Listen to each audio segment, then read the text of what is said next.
had a heated discussion with an administrator one time when I was trying to argue for providing more professional development time in the district that I was in.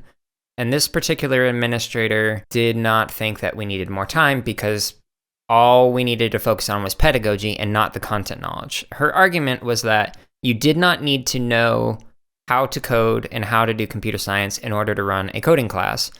And my analogy was, okay, so do you think that you would be able to go into a band class and teach a band how to play a song if you've never played an instrument and don't know how to read music? And her response was, yes, not as well as you could because you have a background in it, but because I have a solid understanding of pedagogy, I'd be able to teach a band class. And I almost fell out of my chair because I very strongly disagreed with that, in that you have to have some kind of an understanding.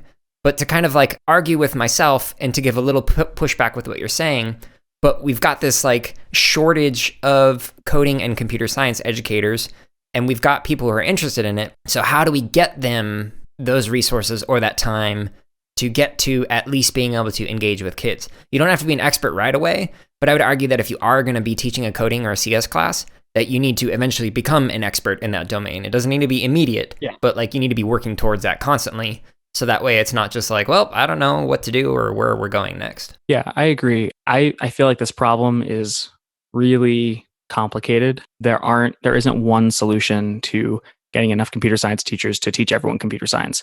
But the question I would ask first is, one, why does everyone need to know computer science? I'm not saying that everyone shouldn't. I have my own reasons for believing that lots of people should know how to code.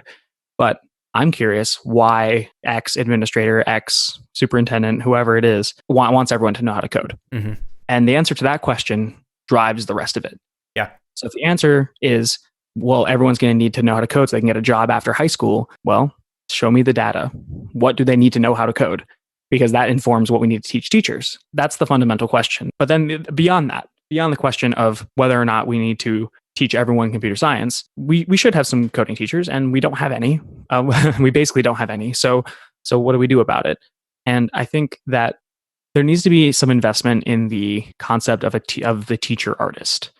And this is something from music and art education that people are really, really good at talking about this, so much so that it's almost like taken for granted that this is a thing. That the teacher in the classroom is not just a pedagogue, but also an artist in and of themselves. And they have creative agency and kind of a mandate to be creative in this context. I don't know that we have that mindset in computer science right now, that the teacher isn't just an expert teacher or an expert coder, but they are an artist.